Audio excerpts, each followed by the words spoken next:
folks, this is all the fruit.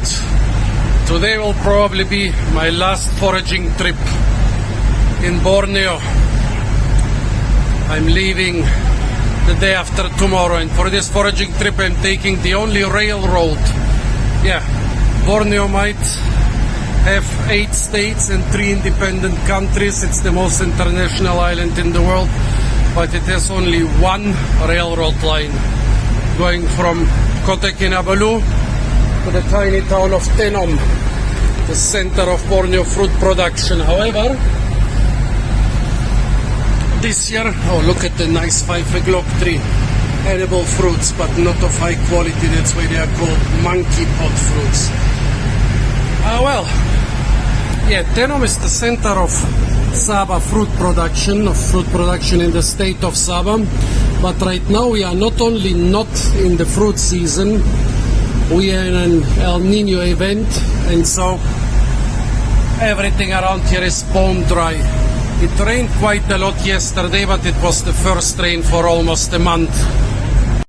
I have been looking forward to using the old trains from colonial times, but they have greatly modernized them.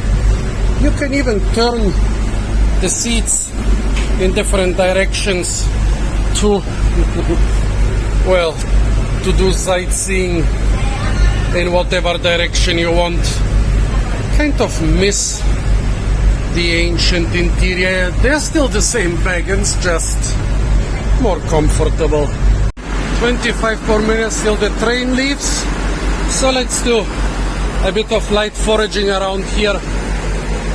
I wonder what will happen to me if I forage those beautiful pale yellow coconuts here on the train station. Probably I'm gonna get yelled at. Also over there, it's one of the biggest opancha cacti I've seen around here.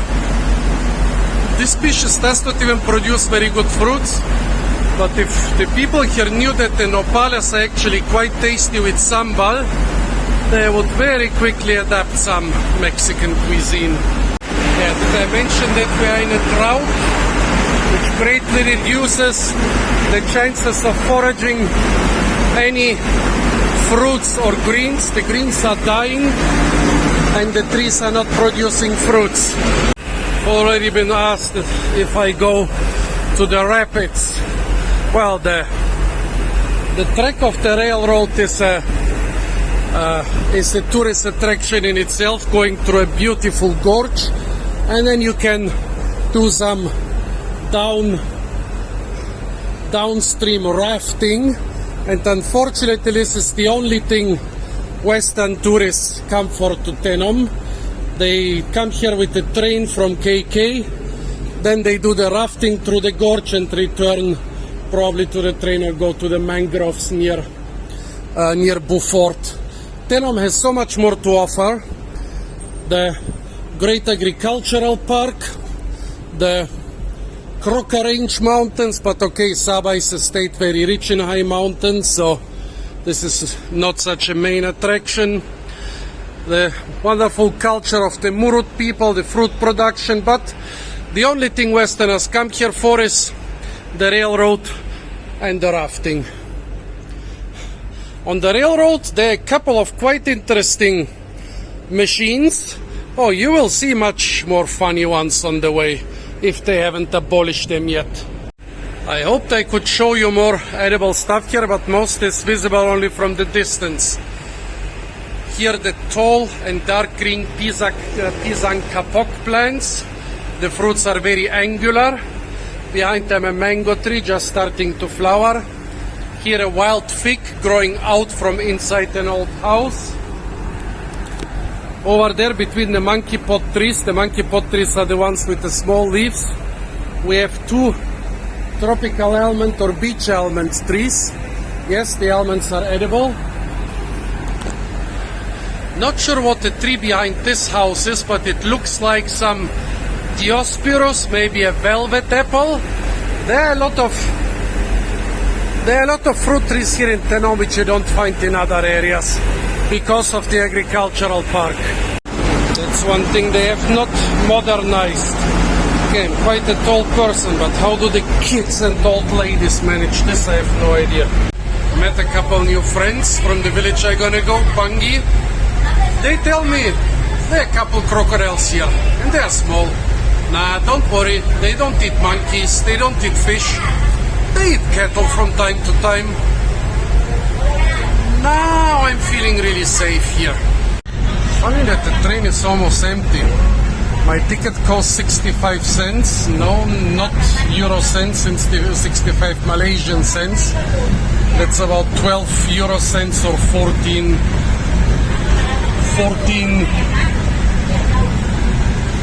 American cents. And also the railroad is the only direct connection to the coast. You want to go by a road, you have to accept detours of about 100 kilometers, I think. Strange. Did I mention we are in a severe drought? Sago trees. The palm trees are sago trees. They produce enough starch in their stem. One big sago stem can yield up to 1 ton of starch. It's more or less equivalent to 1 ton of rice or grain. Giant bamboo, also a very forageable thing. Some wild liguala palms. I don't know what all those trees are, but most of those are feral. Well, they have modernized the interior of the train, but not the rails, because it's still shaking like the 100-year-old thing it actually is. Look here, reed, probably Pragmites australis. The reed is a thing with global distribution. I think it's missing in the Amazon basin, but it seems that here in Borneo it is present also, although it might be the second or third time I've ever seen it in Southeast Asia. It's very dominant in temperate swampy areas, but here it has a lot more competition. Also rambutan, here again kapok bananas, I saw a cedar tree, papayas. Did I mention that Tenom is the center of jackfruit trees, of fruit production for the state of Sabah? Oh, rose apple, different mangoes. And around here, different mangoes doesn't simply mean different mango varieties, but different mango species. Giant taro. Now that I wanted to explain the giant taro, tropical cherries, langsa tree, again reed, Phragmites, again pisang kapok bananas. Here people surely like the fried banana in butter. That's where almost all the pisang kapok bananas go. We are entering the gorge, which is not so much a gorge. It's more like a deep valley with steep slopes. Haven't seen a lot of cliffs or stuff in here, so it's not as spectacular as whatever Barrancas de Cobre or some other gorges where you have railroad lines. So sugar palms. See the sugar palms here right next to the railroad? The sugar palms are the main staple, the main vegetarian staple in the jungle outside of the fruit season. And they are the main staple food of the nomadic Penang people. I didn't expect such a good jungle down here. I haven't been here for years and I've forgotten details, but the jungle on the other side of the river seems quite biodiverse, although very hard hit by the drought. It's definitely not caoutchouc plantations like on the slopes overlooking Tenom. It's quite good jungle right next to the town. Yeah, you cannot see it very well through the trees here. Even those trees here seem to be mostly local stuff. Around Tenom, the vegetation is dominated by invasive species, but here, of course, this area has been locked when you just have to throw the tree trunks into the river or on the railroad. then people here will take advantage of this. But it seems it has recovered quite nicely. Yeah, pity you cannot see as much as I can see. Here the quite biodiverse opposite slopes. Also, no signs of human habitation so close to the town of Tenom, and no signs of agriculture except for those bananas everywhere. Yeah, there are quite a lot of bananas. Also no trails around here. You might think, if there are no farms around and no trails, how do they harvest the bananas? The Germans have an expression, a train that stops at every pear tree, which means it stops at every small village. But I doubt even this ancient tiny train stops at every banana pseudo-stem. Here is a dam. I guess it produces a lot of electricity. Even in that dry season there is still quite some water. But of course the whole river system upriver of the dam is messed up. Even the river down from the dam is quite messed up, but not as much as the one above, where the water levels rise by several meters. And this is the whitewater rafting area here. This is the main attraction of Tenom. See how the water is running here? Can be a bit dangerous to do rafting here. Oh, did somebody say dangerous? I want to do this. Yes, dangerous. See the truck here? The truck lying in the riverbed? Last time I was here there were even a lot more really big things. Yeah, carried away by the water lying around here. So yep, it is quite dangerous, but also big fun. Also, if you look at the rocks, blackish rounded rocks, wonder what this gorge is made of. There is a lot of volcanic rock in Saba. This could be sandstone covered with some iron concretions, with some iron crusts, but it could also be something basalt-like. Why is this so important? Well, because on different soil you get different plants, and so you get different resources to forage. Pineapples and a bit of manioc growing here. Also, we just at a stop, not even at the village, 2 or 3 houses. This looks freaking dangerous. I want to do this. Don't even know, probably they are not even offering it at such low water, at least not in that area. This is basically, this white water is just for professionals. Those rapids are not for normal people.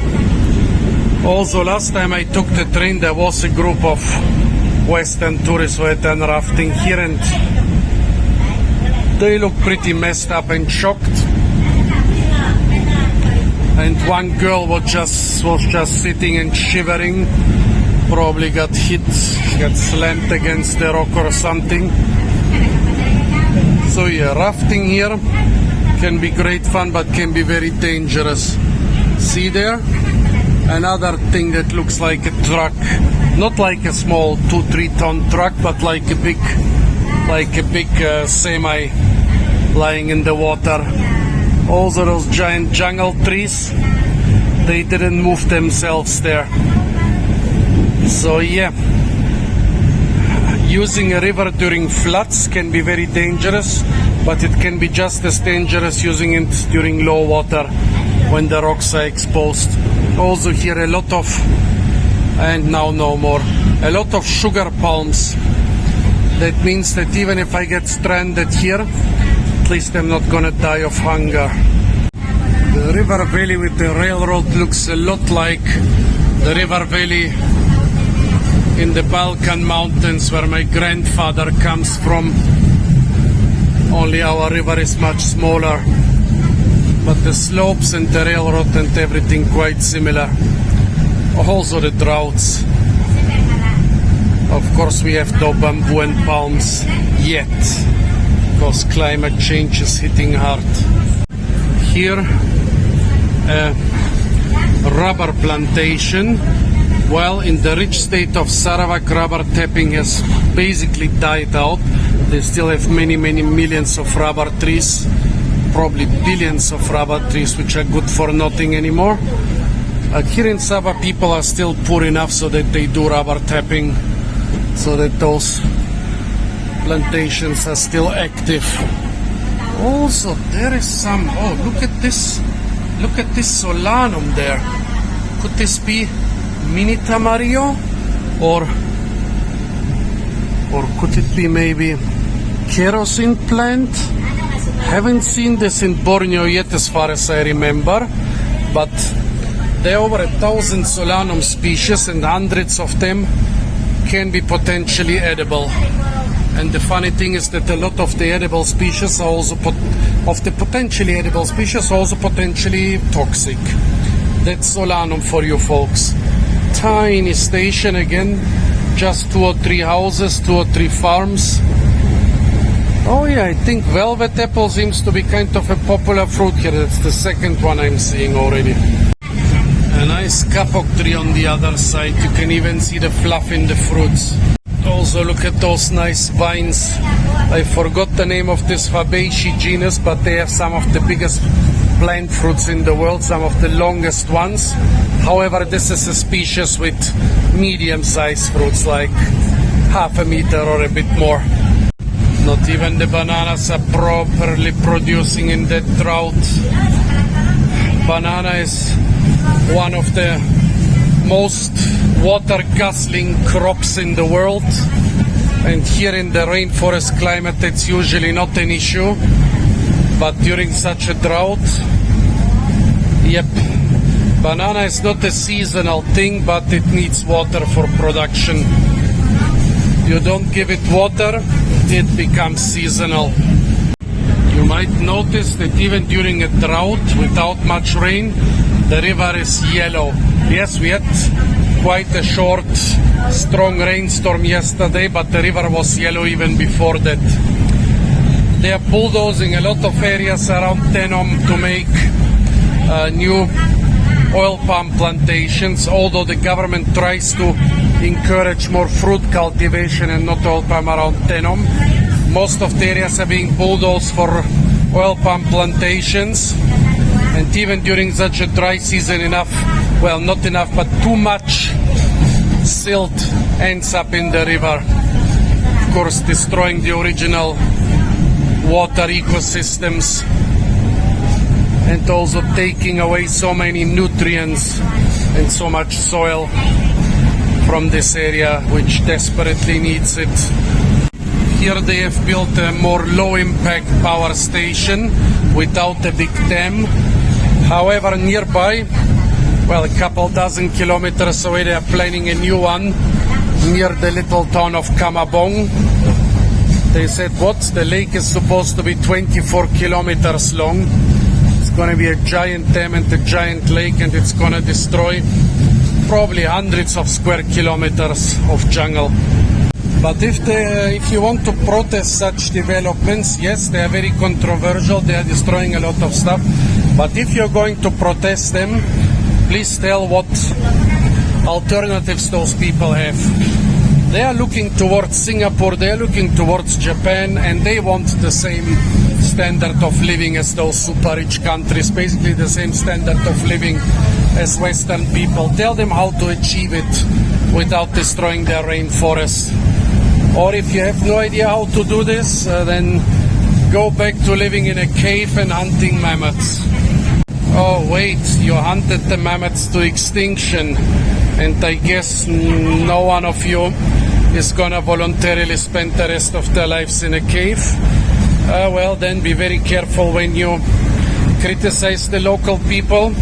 They are not looking up to the Western powers anymore. They are looking very critical upon them because a lot of quite unreflected criticism has come from the West.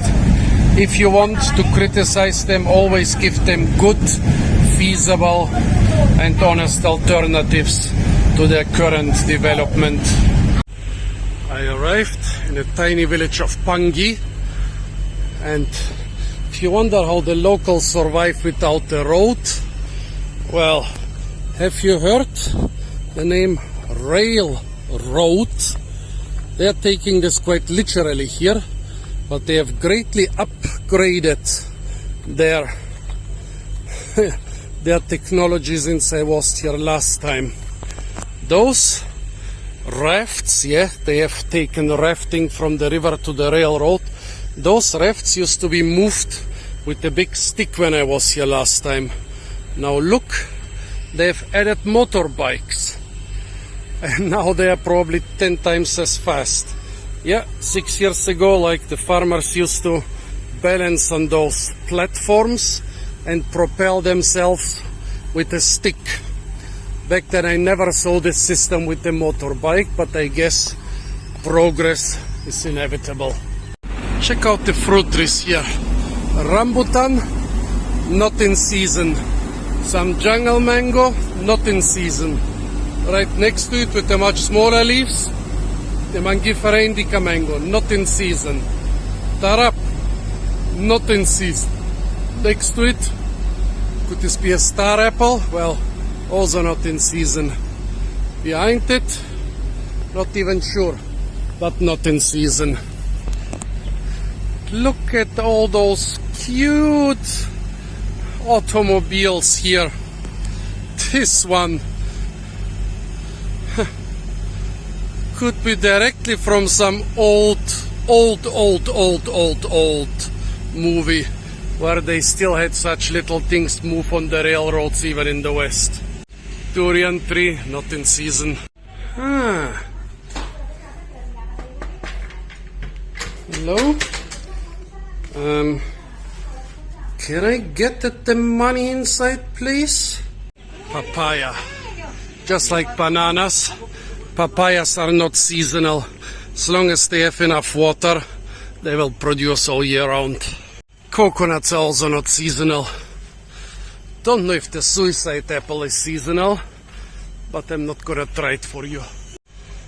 Now look at that. The train is going back. I think in the other direction there is a different gauge, or maybe it's completely blocked because some of those motorbike platforms were standing on the rails pretty confidently. Bye bye. Yeah, the train left and now all the motorbikes are arriving. I think that the further transport must be kinda blocked or something. What are they doing? Oh no, they're going this way. Well, if you ever hitchhiked on a railroad, come on man, you are hurling stones. Transporting white people is much more profitable, believe me. I'll pay you so much more than those rocks. I even pay more than bags of rice. ¿Qué mana boss? Huh? ¿Qué tenom? Beautiful. You still have the old system with the stick? Yeah, long time. Thank you. Not anymore. Now with motor. Oh, well, yeah, progress is inevitable. No. I stay here. I just wanted to say hello to this beautiful caravan. Still don't get it why they transport so many rocks. Shouldn't there be something better to transport? Maybe it's for stability. Who knows? Long time, he says. Yeah, it was long time since I've been here. Still a unique means of transport, but I kinda miss the old system.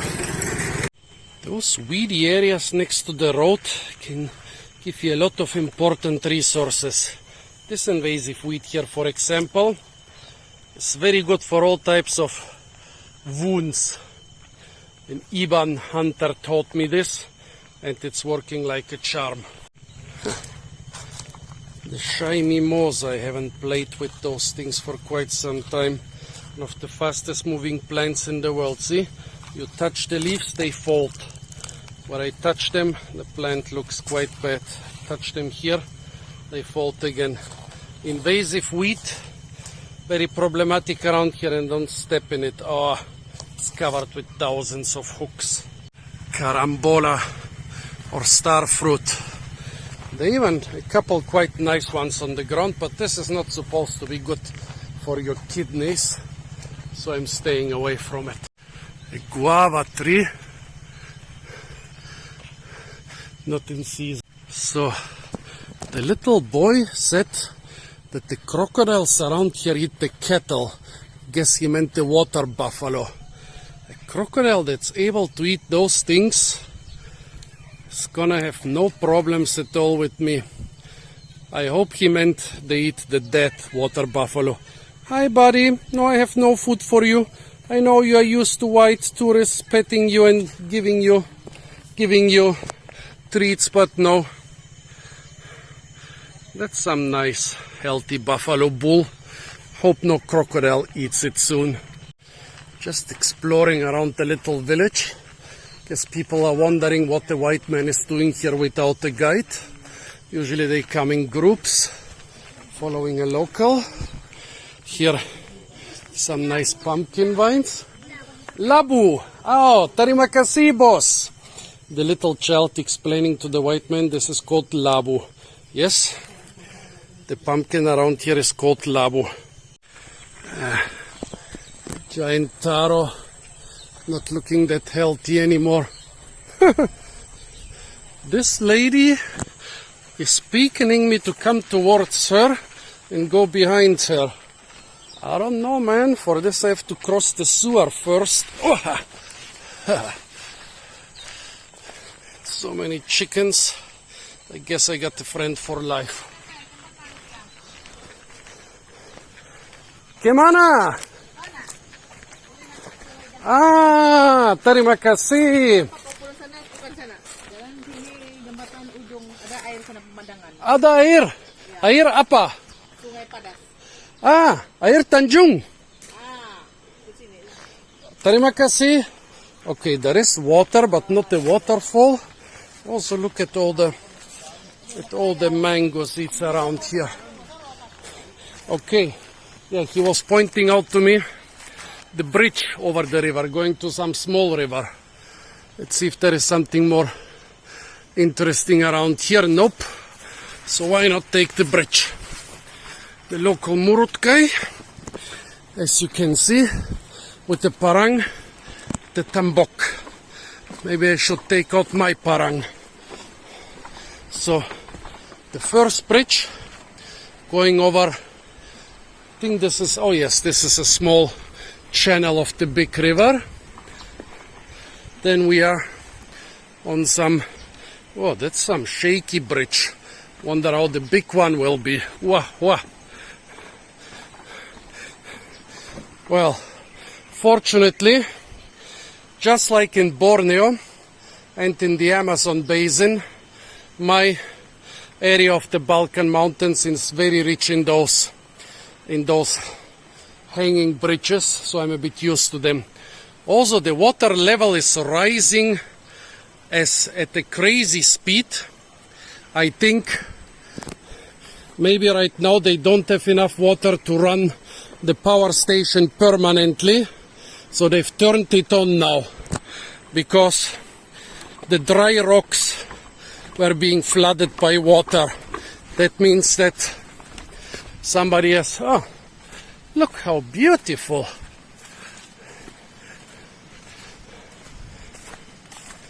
Huh. Verb, I think I know what we're gonna do tonight. Stay here. I think this is a tourist place. Admire the oil palms. Not even sure if they were sown here or if oil palm fruits were flooding down the river. Don't even think anybody is gonna harvest 3 oil palm trees just for the nuts, except maybe for some local consumption. But at least you can admire them. Also, let's admire the giant bamboo. I think since it's so dry, there will be almost no edible bamboo shoots. But you never know. It's the one where tiny roots are spreading from the joints. And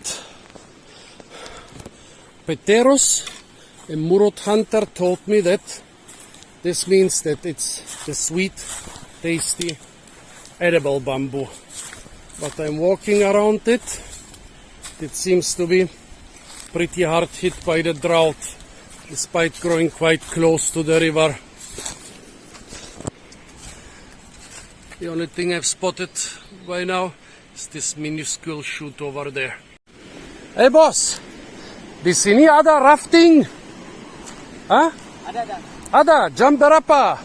Dari pagi. Hah? Dari pagi. Pagi, jam berapa? Jam 11 menit. Jam 11 pagi, rafting di sini. Ya. Ke mana? Pergi bawah. Ke Beaufort? Rayo. Ke Rayo.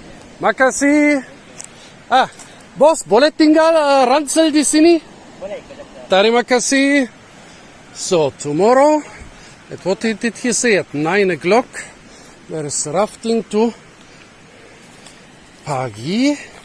Sounds almost like Pangi, like the name of this village. Interesting. No, he said Rayo. Yeah, of course, Rayo is a village downriver, not too far away, but yeah, I think I remember now that it has something to do with rafting.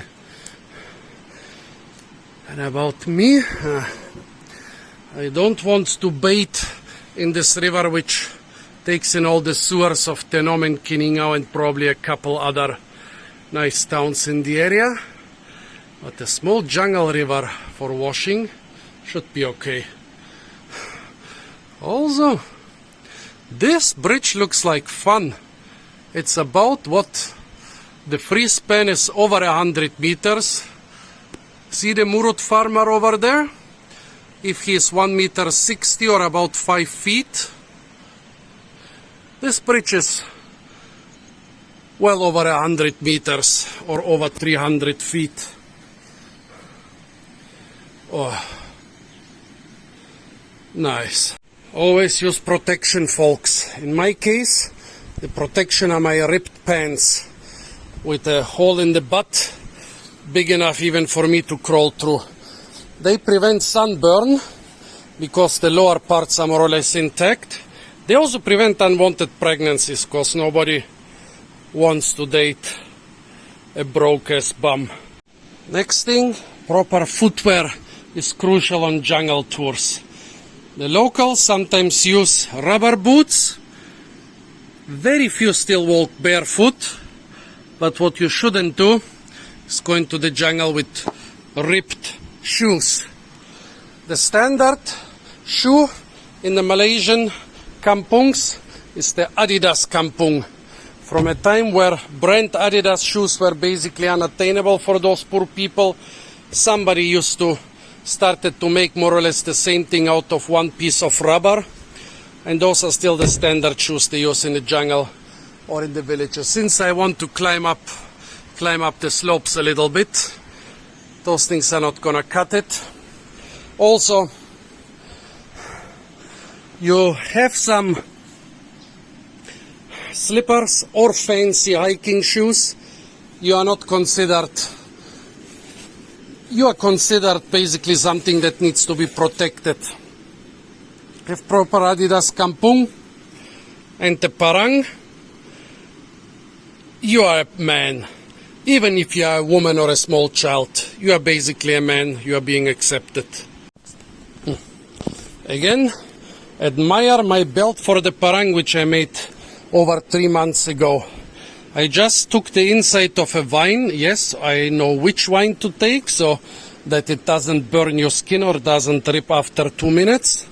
And it's still going strong after 2.5 months, but because I never wove the single fibers into a pattern, They're already starting to fall apart. Well, don't worry, it's my last day in the jungle around here. Also a huge jungle seat used as the belt buckle. Well, my parang might look like a poor bum's parang from the city, but at least the belt is completely foraged from the jungle. They might not be doing commercial oil palm production on this island, but they sure are doing commercial rubber tree tapping. Every day you have to cut a new groove, and oh, you see, this one was turned over, this one was kicked away, this one comes from who knows where. Looks like a couple days ago they have still been working diligently, but after that something happened. Those cuttings here are not older than a couple days, but why did somebody kick away all those things after that? And yes, this is also the rubber to make a different kind of protection. But I have my ripped pants. Usually some local girls always want to approach me, but you look poor enough and they lose interest. Oy, already going up is quite shaky. Woohoo! Ah, yeah. That might be the longest pedestrian hanging bridge I've ever used, and because of my weight, those things are shaking like crazy. Also observe all those little feral bananas here. Most of them will be cultivars. That's fun. If the rapids downriver are not worse than those, it's doable. But the rapids upriver, those were just for experts. Let's see.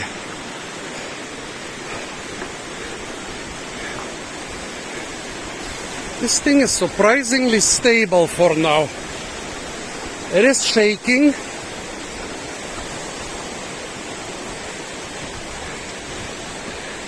But not too much.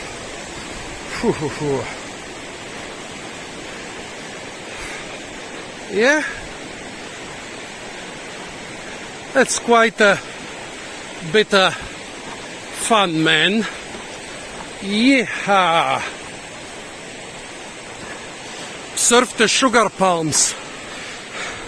Getting sugar from them is actually maybe the most labor-intensive thing to do with them.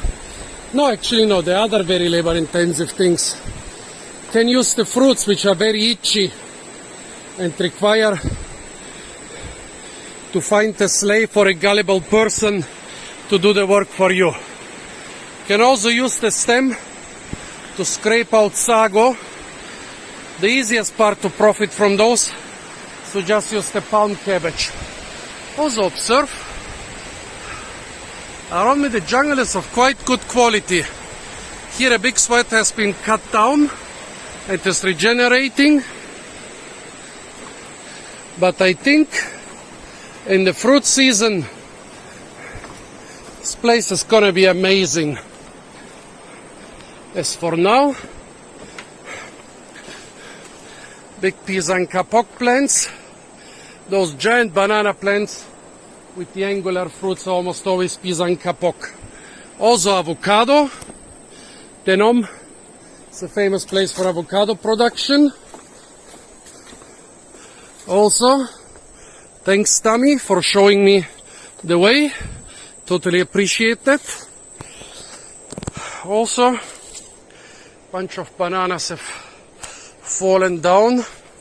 I guess they were of such bad quality nobody even picked them up. Oh yeah. If you are being dwarfed in a banana grove around here, it's usually always pisang kapok. Funny that the giant pisang tandok plantains grow on much smaller plants. Here the giant taro, which can get a lot more giant. The leaves can get easily twice as big as this. Not that those are small. Also the wild costus. The flowers are not as tasty as some costus cultivars, but the stem is good for a sore throat or a cough. Hey, don't use this jungle medicine and then blame me. Everything I say about those medicinal things is just ethnobotanical stuff. Here, by the way, Amorphophallus, the biggest flower or bloom in the world. This is the leaf. Later the leaf will disappear and the flower stalk will appear. Wow.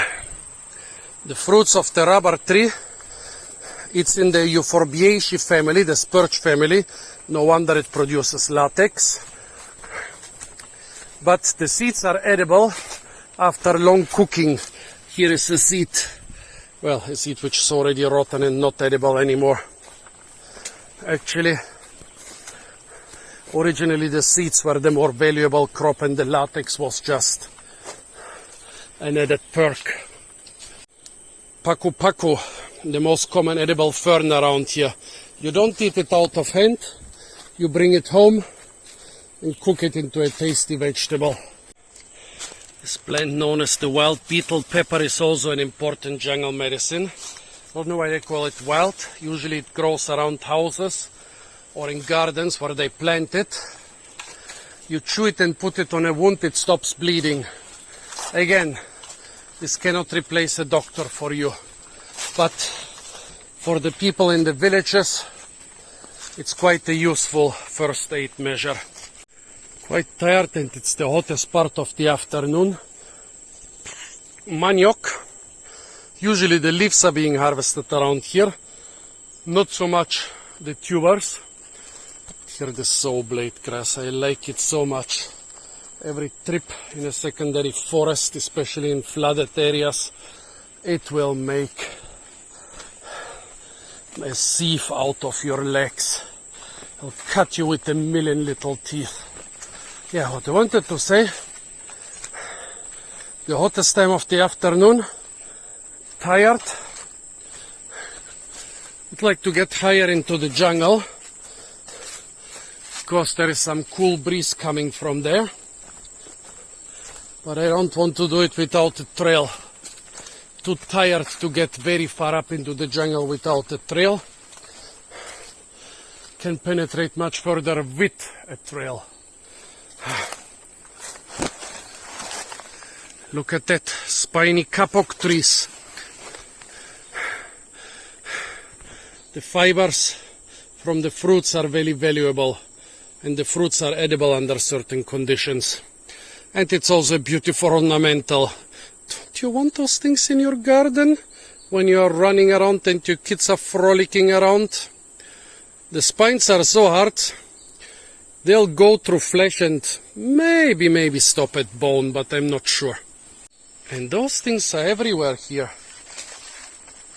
You might confuse them with manioc, but manioc hasn't got those spines. Here a wild Musa acuminata, not sure exactly which one, has lost most of its fruits. Until now we had all the banana cultivars, but here we have Musa acuminata. This plant here, the murut, no, the bidayu used it as medicine, maybe also the murut, but I forgot for what. But you can make nice drinking straws out of it. Oh, also who was it? No, I'm not sure the murut used it as medicine, but the dayak around Sokan are kind of eating the fruits. You don't know why. Not that they give you anything desirable. The fruits on those things, however, are edible. Some of them are quite big and some of the small ones are quite delicious. But maybe not in the dry season. Fruit on the ground, an unripe fig. Don't think it's coming from this tree. Ah, it's coming from this tree over there. And what's that? A young tarap. Ah, here is the tarap tree. A tarap or another Artocarpus species. The proper fruit will be about 100 times the size, edible and probably very tasty. Google says I'm moving towards quite a sizable side river, which I'm gonna reach after a couple 100 meters. Also from the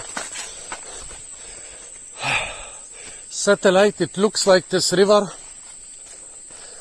is not coming down the hills, but is kind of a lowland thing. Also a big orchid fruit here, see? Well, this river seems to have carved out its valley basically to the level of the big river, which is good, because if there is no trail along the little river, I might be able to use the riverbed. Oh, wait. It might not have been an orchid fruit. The way it opens, it could still be an orchid fruit, but it's a bit more probable that it's an Aristolochia fruit. No hunting, but for what reasons? Animal protection, private land or something else? There is some structure which has been pixeled out on Google. It's very rare for structures to be pixelated, so I guess maybe the military or somebody else doesn't want anybody else to use weapons around here. By the way, this is not a jungle, this is some secondary forest / plantation. We have rubber trees, the large number of kapok trees. So many kapok trees that I think they might also be seedlings. They are very big, but they are also very close together. Here are the valuable kapok fibers. They don't get wet. Well, actually, if I find a bigger amount, I might demonstrate this in the little river. A Damocles fruit. The exact size and shape of an antique sword. It's hanging down like this from the tree. That's why it's called Damocles fruit. It's edible, but very few people around here eat it. Also, do you see the woolly kapok fruits everywhere?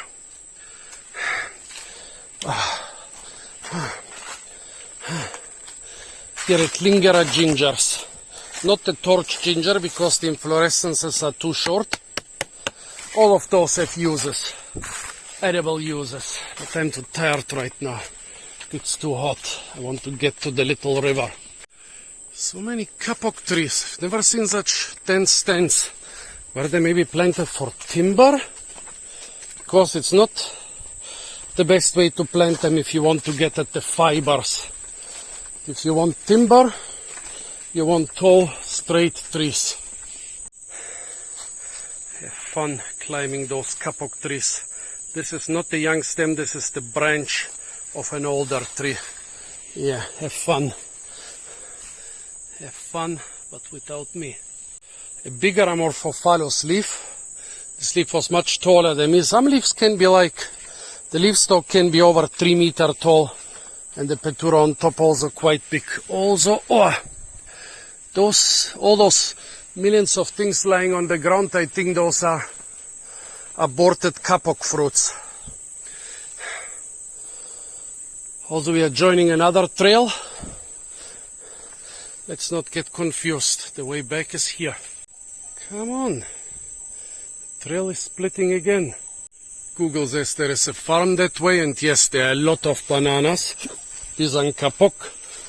I want to stay that way. It might not be the pristine jungle, but at least it's shady and not overly hot.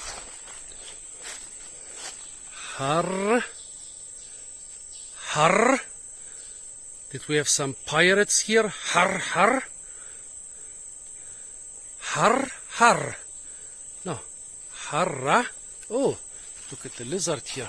Maybe a stink. There is a dead flying fox on the ground. Why is there a flying fox on the ground?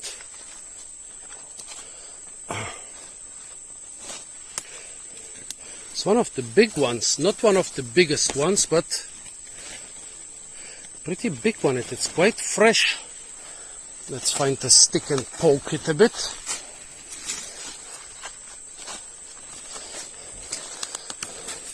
That animal is a potential resource, but don't overdo it. Don't do all the stupid stuff. Oofa. Don't do all the stupid stuff. Bear Grylls shows you. It's a male. And it died very recently.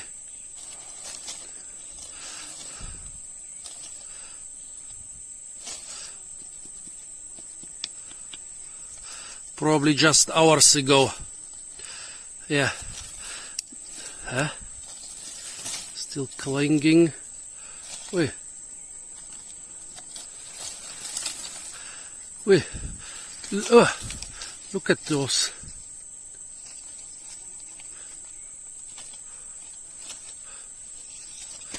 Look at the reflexes. Is it even dead?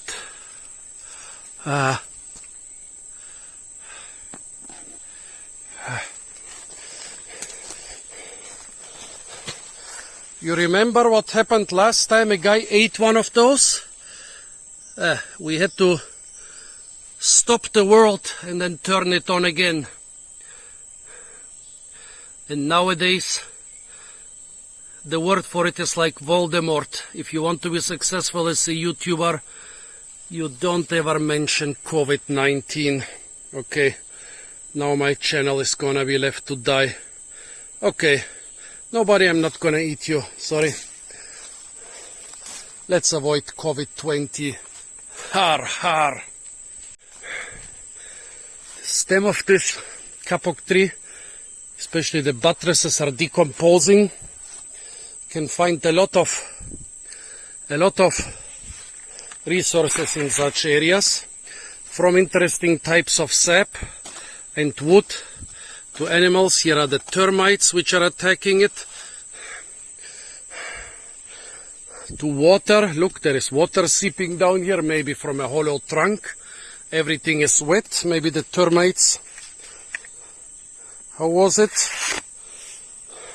Were too greedy and dug too deep and woke up the, not the balrog, but access some area with water.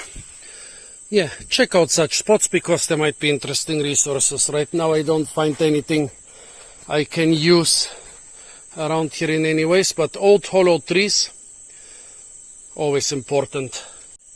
More Damocles fruits. Those things are huge. I wonder how the flying fox died. Most probable explanation was that the hunter hit it with birdshot. But it didn't fall immediately. It managed to fly a little further before it fell down and died. Poor thing. But can you blame the local Murut for hunting and eating their traditional foods? I don't want to judge them for that. Let's grab that piece of kapok. An old cocoa orchard. That can be a very valuable resource because nobody is harvesting cocoa anymore. So if you take some fruits, nobody is gonna blame you too much. However, you have to be faster than the squirrels, because as soon as the fruits reach a certain size, those little sons of mothers make holes into them and eat the seeds. This one's gonna be eaten soon. This one has been eaten recently. Around here I don't see a single ripe fruit which has not been eaten. See something different, however, a honeycomb. Is it a honeycomb? The local spineless little honeybees don't produce honey in such combs. They produce it in little pitchers Same goes for the relatives of the European honeybee around here. And this is not wax, this is paper. This was made by wasps. And paper might still be interesting for starting a fire or something, but you will not get honey from those little beasties. For honey, you need to observe carefully all these tree trunks. Something is flying in and out of here. However, I'm afraid those are again not the spineless honeybees, but some other insects. Check out the old dead trees. Yep, here it is. Yeah, I spotted it before I started filming. Spineless honeybees, Madukelulut. In this case, you could even, with not too much effort, remove this old dead stem and excavate the whole bee's nest. Of course, I'm not gonna do this. Those are important for the ecosystem. I'm leaving them alone. But that's where you find honey in the jungle without getting stung. And that's only one of so many reasons you don't climb Kok Trees. Just one of so many reasons. Those trees might hate monkeys. Even 20-30 meters up in the air, the branches are still covered in spines. I don't know how a human could walk up there. Here is the little river. Quite a comfortable flat riverbed, good for walking.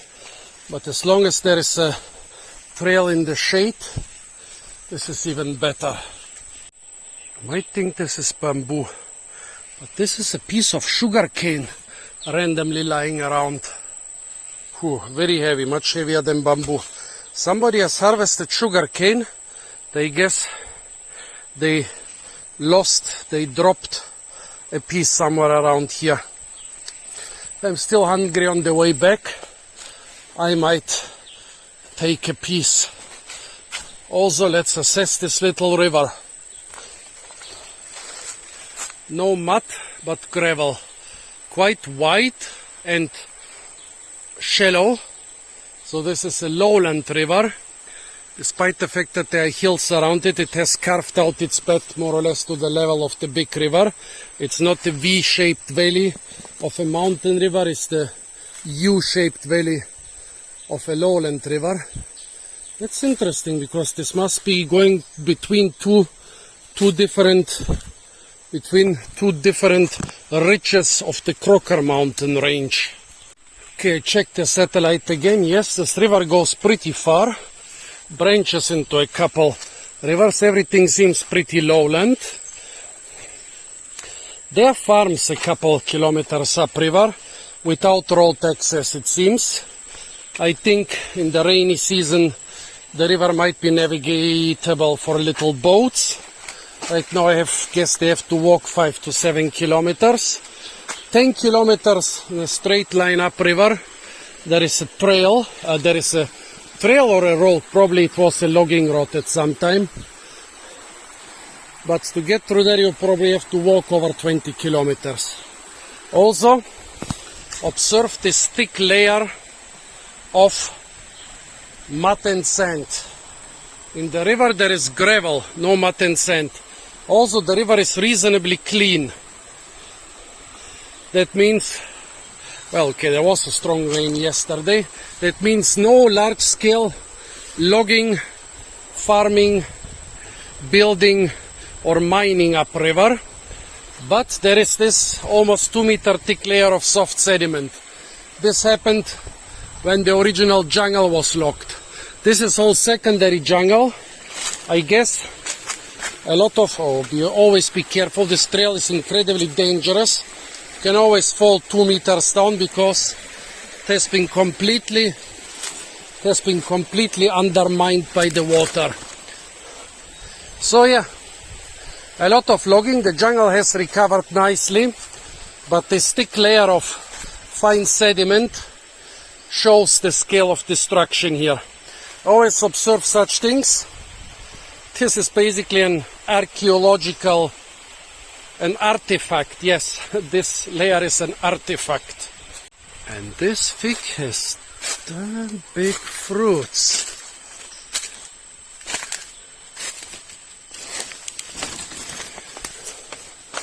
Always check out jungle figs. Most taste boring, but if a fruit is that size, boring is relative. Yeah, boring. Soft and juicy, with a trace of bitterness and astringency, but just a slight trace. This, you remember how jackfruit is becoming now the new meat of the vegans. Jackfruit has been the meat of the poor in Southeast Asia for many thousands of years. You put it in a curry, it's fibrous, gives bulk and fiber to the curry and a bit of nutrients, while the other nutrients and the taste are provided by other things. I'm sure you can use those jungle figs for the same purpose. They are close relatives of the jackfruit. They will not give you those meat-like fibers, but they will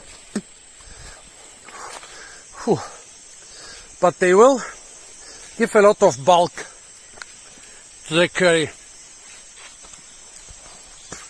And if you have a tiny bit of fish or meat or fruit or tasty vegetables or spices, you can actually make quite a tasty thing, and this will just provide the bulk.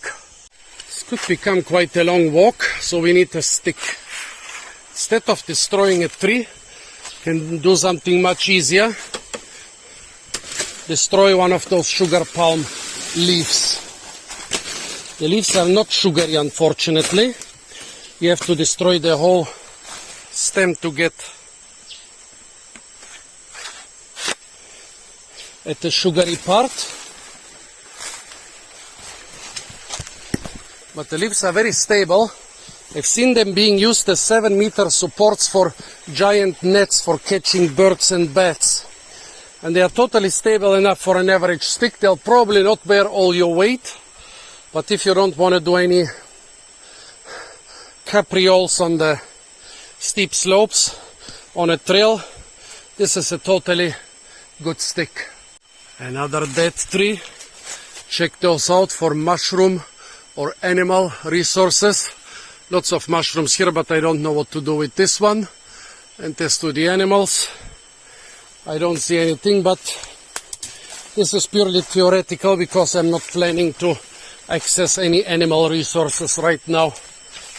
Well, except maybe if a pan full of fried eggs flies my way, I might access that one. Or if some cow jumped around so much that a piece of blue cheese jumped out of it, I might access that too. For anything else, I'll stick to the plant-based stuff. Trail has descended to river level. Wait, but this is El Nino river level. Even during the normal dry season, this patch should be flooded. So what do they do most of the time? Actually, pretty much all the time. They must be walking through the water here. It's not the worst thing to do. Also, I see cigarette boxes and beer cans stuck everywhere in visible places. I think they don't want anybody to get lost along this trail. And the funniest version of those homemade trail markers I've ever seen were the flip-flops nailed to trees everywhere on a Cambodian island. Also some disturbance in the water there. I guess some fish or frog just moved away from the bank. Theoretically, they could still be small crocodiles here, but if the crocodile is not considerably bigger than me, it cannot attack me. That's the law. Well, it's not the law, it's poor physics. A 100-kilo crocodile might have trouble pulling down a 100-kilo prey which is fighting 500 kilo crocodile, things look very different. But this little boy said the crocodiles around here eat buffalo.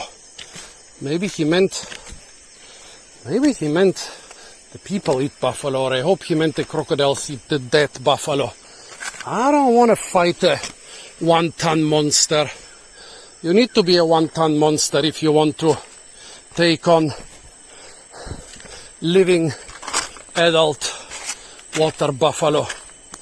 Yeah, anything much smaller is not gonna cut it.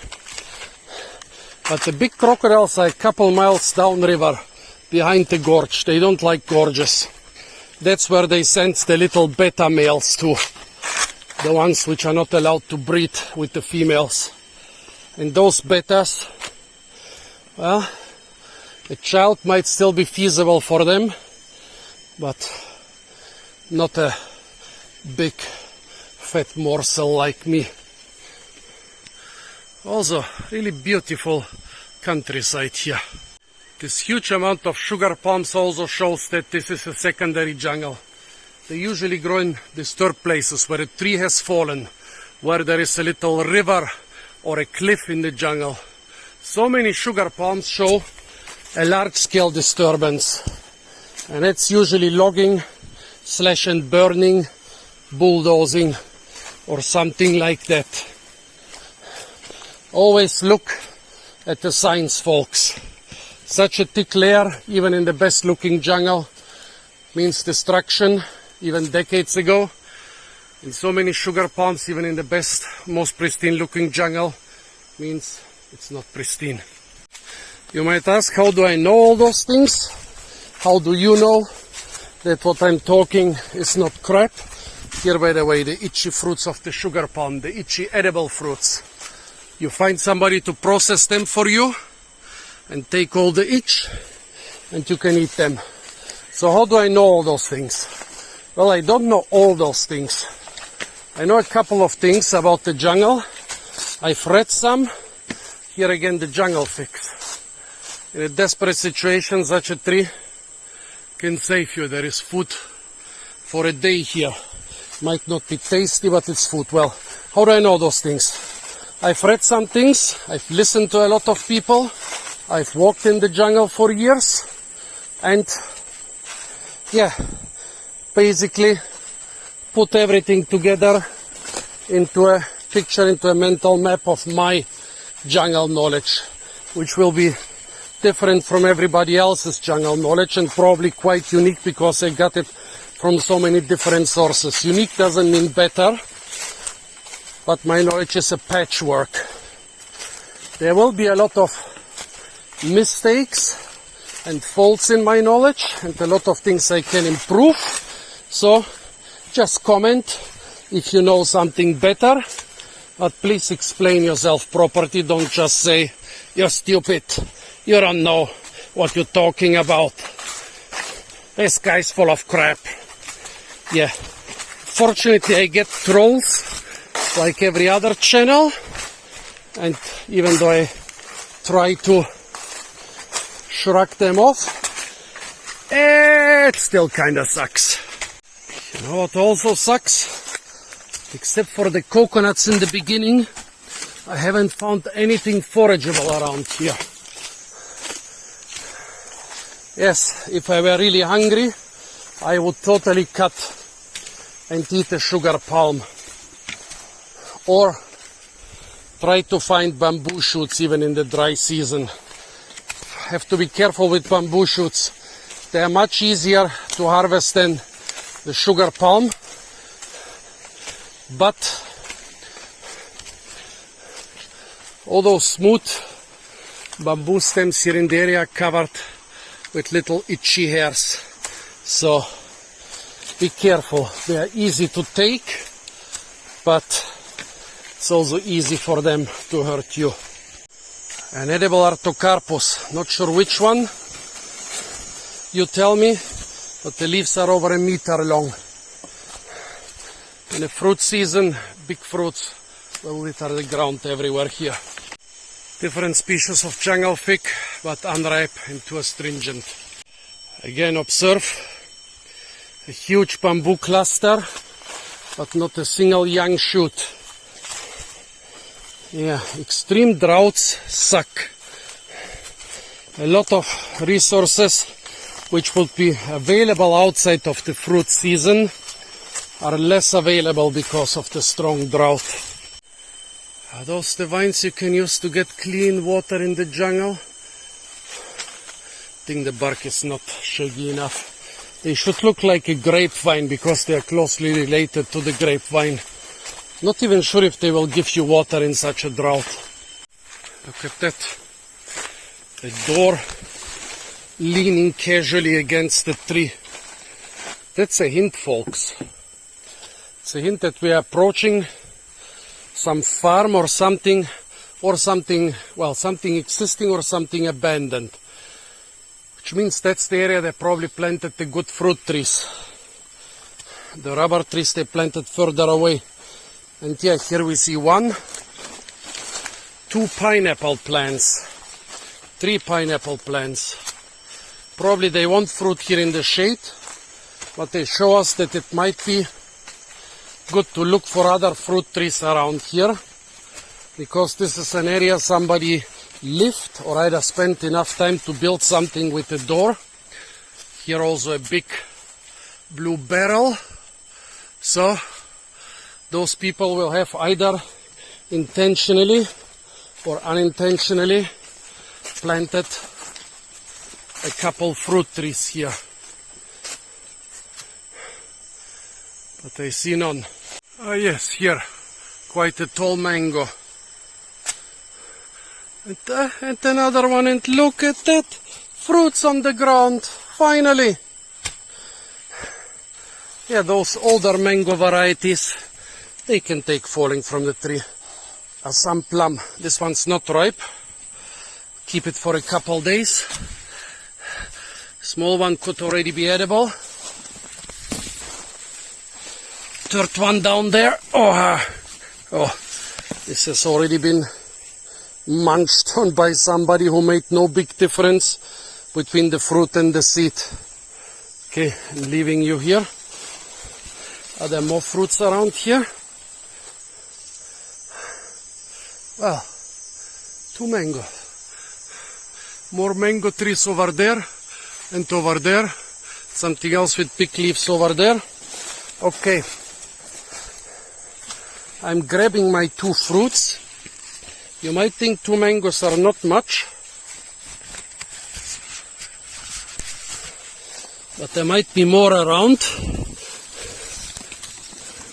Here one which is already rotten, and also if you collect a lot of the jungle figs, another rotten one, put them together with a couple mangoes, or more rotten fruit, more rotten mangoes, and a couple other tasty things in a joint of bamboo, you can make quite a nice fruit soup.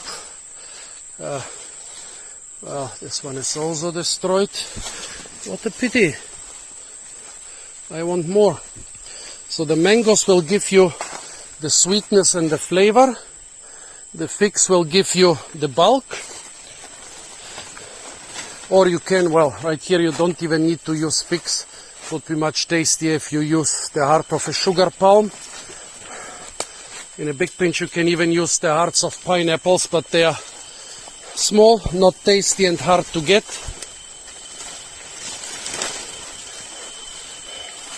Another mango, still green, but I have 2 more days in Borneo, it might ripen.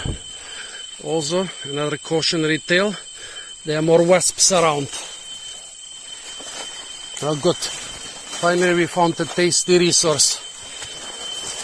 Those couple mangoes are not much, but some of the trees might be in season. That might get you a lot more fruits. Rummaging under the next mango tree. Nothing. 2 more over there. I guess only one had a couple out of season fruits. nothing.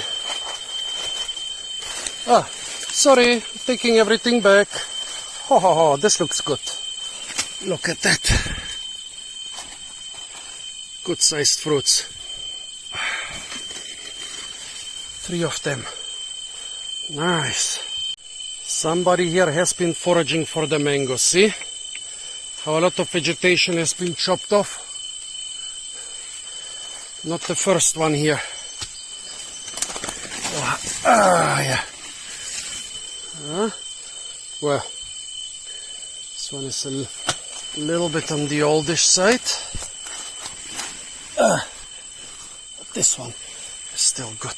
Those leaves here, very popular for wrapping rice and other things in them. They like to plant the plants around gardens for that purpose.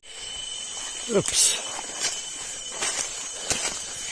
Trail is either ending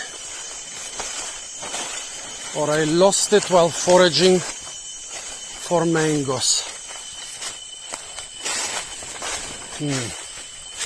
At least here is one more. Oops. Not the best one anymore, but it's an off-season fruit, so it's coming with me.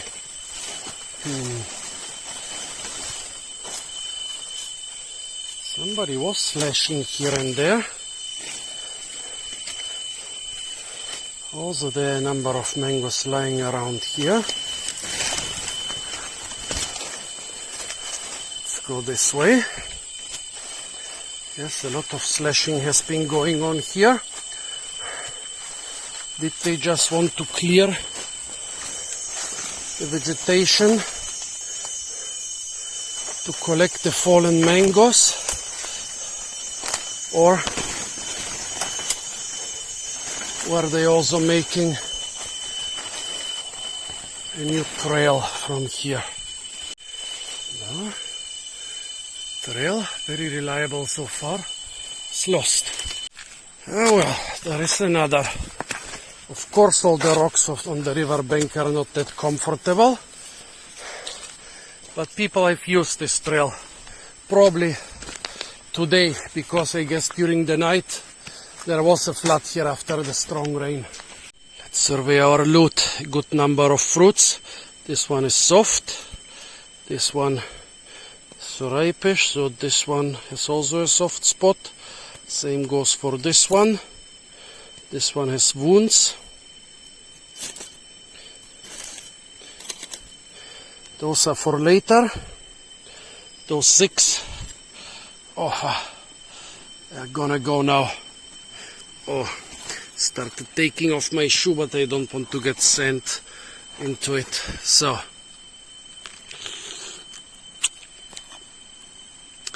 yeah, sour. Puh, also strange. Here is the embryo. No thick hard seed around it. That's very unusual. Because part of each of those fruits setup is basically a thick protective layer around the seed. Here it's missing. Very strange. Like animals are supposed to eat the fruit around, but they are supposed to find out that it's not worth getting through the hard shell of the seed. If there is no hard shell of the seed, a seed which is supposed to survive, it's pretty accessible here. This might be an immature fruit. It's definitely sour enough, but still. What about this one? More sweet, but still mostly sour. The seed not properly developed, but again, no thick shell around the seed. Were those?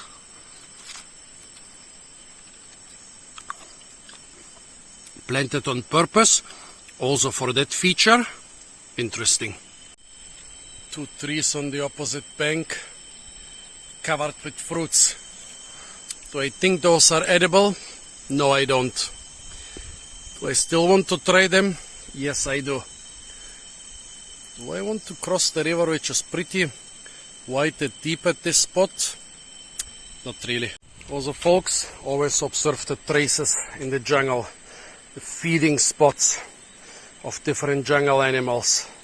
This here is the feeding spot of a white man, a big fat man who dominates every restaurant buffet. Also, work smart, not hard. This sugar palm here is very well accessible. You can cut it down on a very low level without bending down because it's growing on top of the river bank. Also, somebody has cut off 2 leaves. Don't know what for, maybe for walking sticks. There was quite a good trail until here, but from here we are on our own.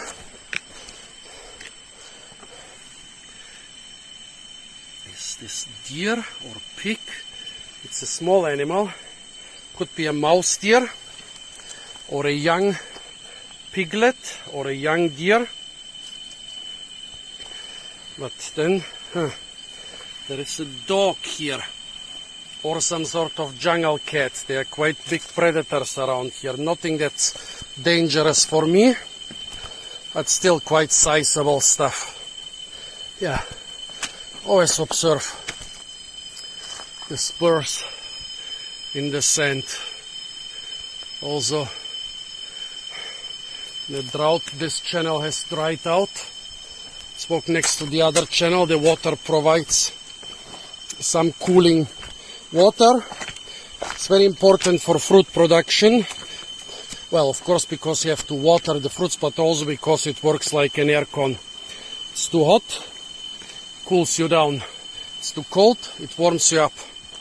Also, we see everybody else has gone here to walk next to the flowing water. Do what the locals do. Usually they know better than you. Still on track. Surf. They're also wearing some type of Adidas kampung, but the hardcore one, the one with spikes. Durian husk. Very important indicator for the fruit season. This is quite old, at least a week or 2. And in the dry weather, here is another one, it could be even older. Also, it's not a Cibetinus, it's a different species, but around here there are a lot of wild species. So this could be a couple weeks old, which would be consistent with what people told me the durian season is over. It could also indicate that there is still edible durian around. A little hut, coconuts, langsat, rubber trees, dabai, the Borneo olive. This is a kebun, or a garden slash orchard slash farm. Interesting.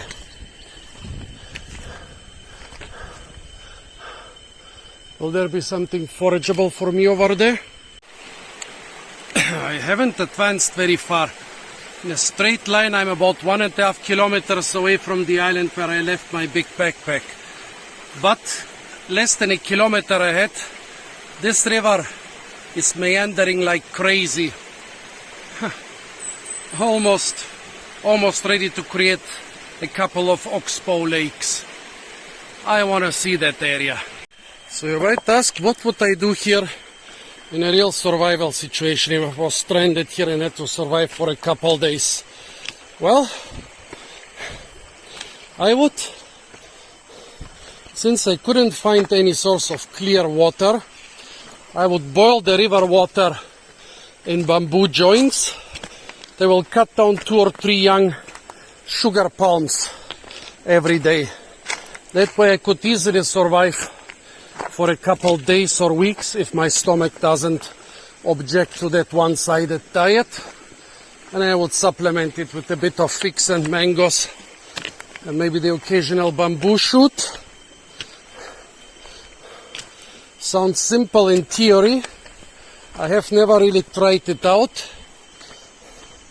But as long as I have a parang to cut down the fig trees, which I have, and the lighter to make a fire to boil the water in bamboo joints, which I also have, it's gonna be cool here. So basically I have, if this was a really remote location, and there are many locations like this which are very remote. Okay, I guess finally I have to cross the river. Basically I have all the means for survival with me. If I also had a nice tarp, which is not too heavy, doesn't have to be a heavy duty tarp, I would be fine even in the rainy season. So it's not much you need to survive if you have the knowledge. If I have the knowledge that the sugar palms have edible and tasty hearts, and that I have to boil the river water in a section of bamboo, then I should be totally fine around here. Of course, I'm not in a survival situation. If I get hungry, I might chop down here again. You can see the locals have used the same way. They have crossed the river at exactly the same spot as me. That means at least I have the same ideas as the locals. Also here a small side creek. See how much cleaner it is? If I don't have a way to process the water, I would drink from the side creek. Well, Google tells me that there is a house less than 100 meters ahead. If this house is still inhabited, that might be their sewer. It might look clean because it's just one house, but I'll be getting all their nice bacteria. And I guess those other people here, those traces are too many for them to be just hunters. I think those people really live over there a couple kilometers ahead at the junction of the two little rivers. And they really do walk here every time they are in Tenom. Actually, the two kids I filmed at the beginning, when we arrived in Pangi, the girl kicked the boy's legs because he had fallen asleep, and I noticed both are wearing Adidas Kampung. It's quite unusual to wear Adidas Kampung when you go into town. Actually, those people would usually take their fanciest shoes when they go into town, or if they don't have fancy shoes, at least comfortable flip-flops. Adidas Kampung are jungle shoes. It would be funny if I met my little friends who are living somewhere in the middle of the jungle, miles away from civilization, somewhere up here. Because those houses, they're at least 4 or 5 kilometers away at the confluence of the two little rivers. They seemed like a serious settlement, maybe 2 or 3 families. Those people, every time they want to buy something, they have to walk like for hours to the train station. Oh, also look at this. Rotan, the rope of the jungle, very strong. Well, this has been rotting probably for years here. Very good stuff, but I rarely use it because it's not very flexible. It might be the strongest vine, but it's not the most flexible one. Bunch of bananas. Wild ones or relics of cultivation, I cannot tell. Here in the flat area, most trees are rubber trees with a dabai tree here. And the one with the big leaves could be some Artocarpus. A hut. This one I did not see on Google. Let's check out what's around that hut.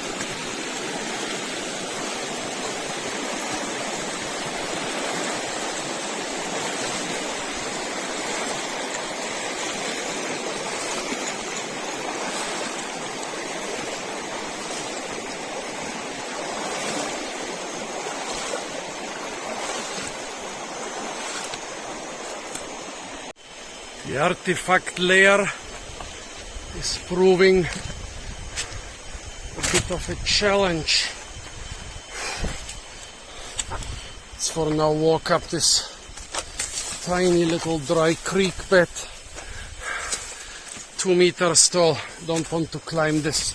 I could if I had to, but too lazy right now.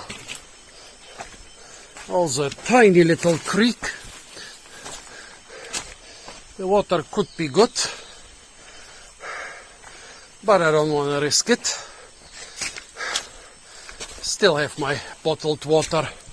Never got sick from properly looking creek water here in the jungle. There is always a first time. Damn pesky squirrels. The coconuts. I would totally have taken those coconuts, but why are they so small? Oh. They are eating everything. And this house, it's looking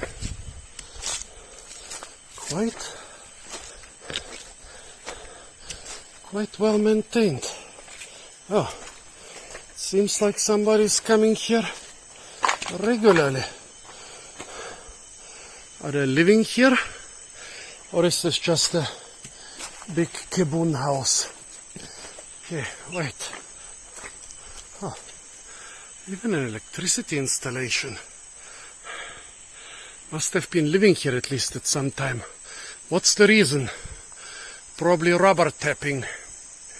They have a langsat tree, couple mango trees, not a lot of other fruit trees. This might have been a main house, a homestead at some time. I think now, well, solar panels. Now the way it looks, it's just something that's accessed quite often by the people but not used for permanent life. Also, observe the little whistle. The Orang Ulu traditionally use little gongs if you get lost in the jungle or you start shooting and they send out a search party. But I guess a whistle also works. Next to the durian tree, a rambutan tree, a tarap tree, another rambutan tree, and a couple of banana cultivars. Also here, a rubber press. Yeah, they want the poor farmers not only to grow the rubber, no, they also have to press it to get rid of the water. Not sure if this still is in operation. It's still totally working, so it could totally be in operation. Nice old piece of agricultural equipment. The second one here.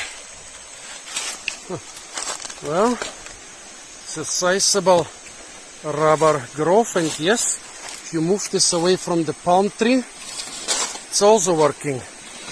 You need to oil and maintain those things for them to be working properly, otherwise they will stop very soon in the jungle climate.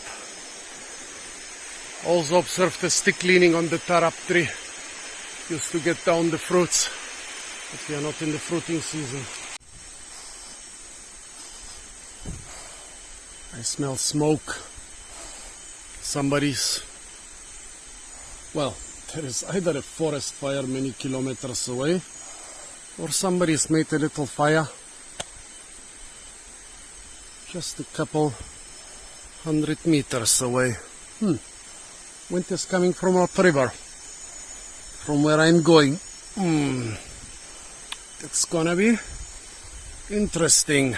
Meet the locals.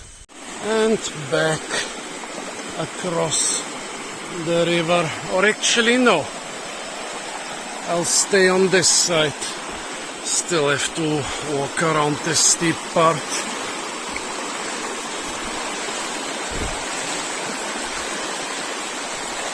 Yeah, the other side is not so easy to master. Also observe There is almost no trash here. I think there will be plastic bottles and beer cans somewhere. The plastic bottles are used to collect the caoutchouc, but for now I don't see anything. This is an important thing in a survival situation. If you don't see trash, this is good in any normal situation, but bad in a survival situation. If I walk upriver in a survival situation, if I don't see trash, it means there are basically no human settlements upriver. And they should turn around, because downriver, the river will meet a bigger river, and the bigger one, the bigger one. Yeah, imagine how many places are there in the world where you cannot find human trash. This might be one of the very few ones where it is scarce. Yep, and 2 seconds later I find the flip-flop. A landslide. This might have had natural reasons, like the slope was steep and a lot of water came down. And it's not the first one, because there are a lot of sugar palms up there, which could have come there after a previous landslide. And then here bananas, wild bananas cropping up after a landslide. Those are the natural habitats of the wild banana. Also here traces. No, I don't think those are dogs. These look more like big cats. It's gonna be fun. Yeah, as I said, there is nothing big enough to put me in any danger around here. I think even bears don't come so far down. Still, it's good to know that there might be big cats around. Also here a bambagan mango and cocoa trees. Might be another little house somewhere here. Beautiful and remote. Ah, thank you, Jose, for suggesting to me to come here. You said there's gonna be some good jungle, probably with good fruits. Oh, this is getting deep, more than knee deep now. Oi. So I'm gonna water my jewels. Well, nope, not this time. Yeah, good jungle. I mean, I would have had to go a little bit uphill to find the real jungle. I'm sure there are trails for that. Down here along the little river is the most disturbed one. But still, quite a nice area. No fruits, unfortunately. You see this Syzygium everywhere along Borneo rivers. The fruits are boring but edible. And yeah, also stupid and stepped on this blood stain. Can you still recognize what's the water and what's the blood? More blood here. I wonder what has happened around here. Huh. Interesting. Human hunter or an animal hunting another one. Also those splashes on this rock are here before me. Something has gotten away just minutes ago. Interesting. Beautiful flowering tree. Another landslide, also natural. Seems to be a common occurrence in those mountains. In the rainy season, not now. A trace of logging. However, if this is billion or another hardwood, the logging could be decades ago. It will still be hardly decomposed. This looks almost like a farm. Those are banana cultivars.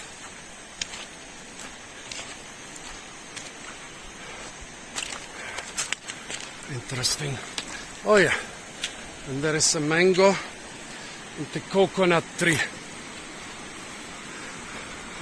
Durian ahead, Might just as well check out the street. The chance for fruits is minuscule, but still.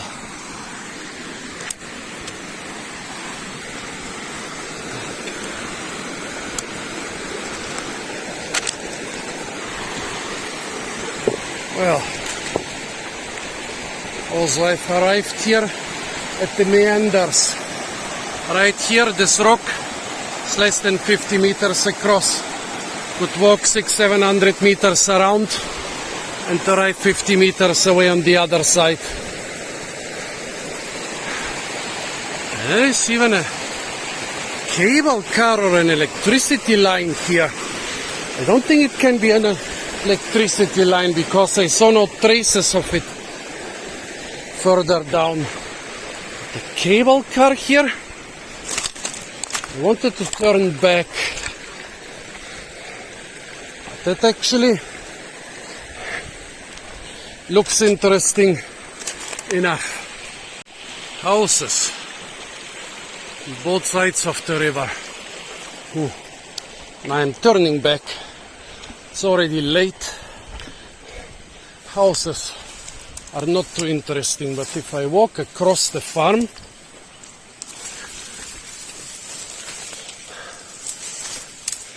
I might get lucky enough to find a trail.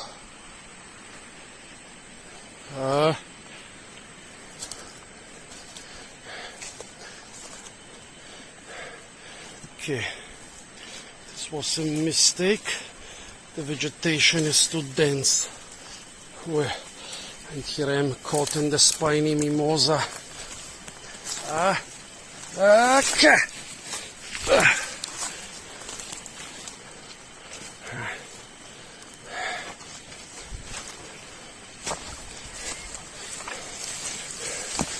Back to the riverbank. Feral passion fruit. Here is the trail. See, might be hardly noticeable, but it is a trail for sure. Sugar cane. The trail is bypassing the house. No fruits on the durian trees. Let's see where this trail is gonna lead us. The banana garden. Good.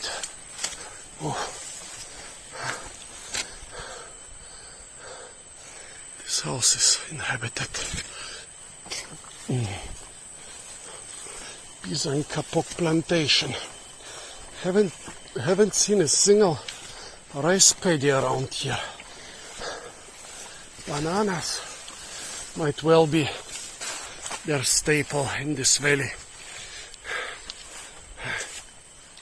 But then they must have some other ways to fry or cook them, because just sweet fried pisan kapok in butter is a little bit one-sided.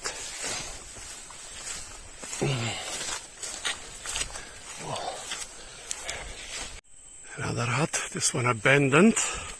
The electricity must be coming from upriver. I didn't notice any lines on the 2 kilometers I walked up the river, so cannot be coming from downriver. But where from upriver? The power plant is downriver. I'm on my way back. Beautiful place to live, and we might envy those people, but I bet many of them would like to live in the big city and have a modern life. And also, if you want to live like them, why don't you? There are so many millions abandoned homesteads all over Europe, America, Asia, Australia. Probably not so many in Africa, because the population is growing very fast. But yeah, just grab your backpack and go and live in some abandoned cabin. It's a choice. I made the choice to live in civilization most of the time and go to such remote places from time to time. If you want to live in such a place, almost every European country, and even more the US and Canada, have plenty of such locations.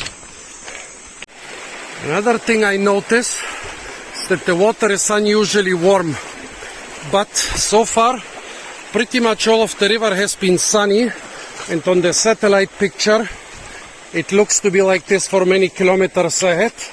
We're in the late afternoon, so of course the water's gonna be warm. If it was a jungle river in a really deep gorge with tall trees on the left and on the right, it would be a lot cooler. And I think this river was a lot cooler before the tall trees were cut down, because they would have shaded it almost completely. This is also a very big adaptation for the native wildlife of the water. And you change the ecosystem, a lot of low river and estuary animals will come up and compete with the upriver, cold river jungle species. Speaking of estuarine species, this of course also improves the habitat for the giant man-eating estuarine crocodiles. Remember what the little kid says. They eat water buffalo. They eat water buffalo. And they like deep, murky pools. Nah, of course I know they can only be small crocodiles here. If there was any chance for the big man-eaters to be here, I wouldn't be crossing the river like that. I would be macheting my way through the nearby jungle. Here we are still far enough upriver. At the lower end of the gorge, yeah, totally, there is a realistic chance of encountering big crocs. But up here, if you see a small one, you can count it as a bonus. A rotten Artocarpus. Yeah. Too young, undeveloped, no good seeds. Who knows how many weeks it's been lying around in the dry weather. The sugar cane. Why not?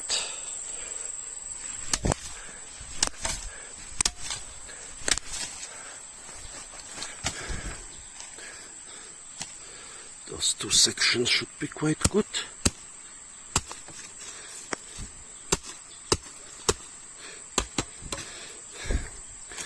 Actually, only one. I know they're tidier. I must very ways to eat sugar cane. Do you look civilized to you? Or tidy? Back over the nice bridge. Let's see how fast we can do it.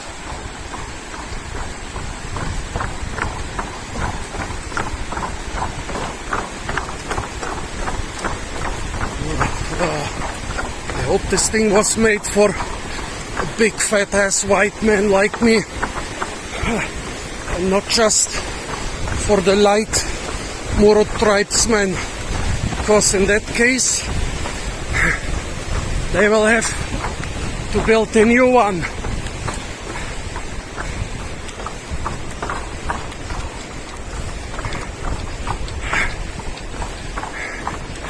Actually, it's shaking less than when I walk slowly.